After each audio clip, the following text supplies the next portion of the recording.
Hello, members of the committee. My name is Lauren Tucker. I'm a registered nurse in Massachusetts. I work in both hospital and home care settings.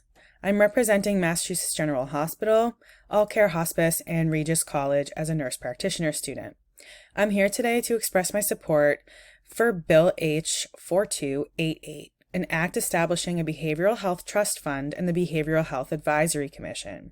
This bill would establish a commission that would dictate the distribution of a new annual trust fund for pressing mental health issues.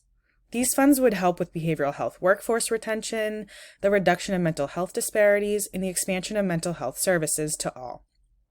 It would also increase behavioral health education to all workers in all settings in which there is any interaction with people who have mental illness. America is suffering from a behavioral health crisis, and Massachusetts is no exception. Anxiety and depression levels are higher in Massachusetts since the pandemic, but overworked providers are forced to turn patients away.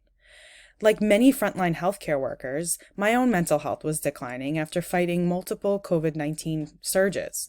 I personally struggled to find a provider who was accepting new patients, so I was forced to turn to alternative therapies. If frontline healthcare workers cannot obtain behavioral health services that they need, what about the rest of Massachusetts? The pandemic has been rough on all of us. Social and physical isolation, unfathomable fear, and uncertainty have weighed on us all. Children have been forced to adapt to virtual schooling, the omission of extracurricular activities, and limited socialization with their peers in a time in their lives when socialization is critical for development. Without a doubt, the behavioral effects of this pandemic will be long-lasting. It is time to give behavioral health the focus it deserves. I urge you to recommend passage of Bill H. 4288. I am certain that you or someone you know would benefit from the passage of this bill, or I at least urge you to think of our healthcare warriors when deliberating this bill.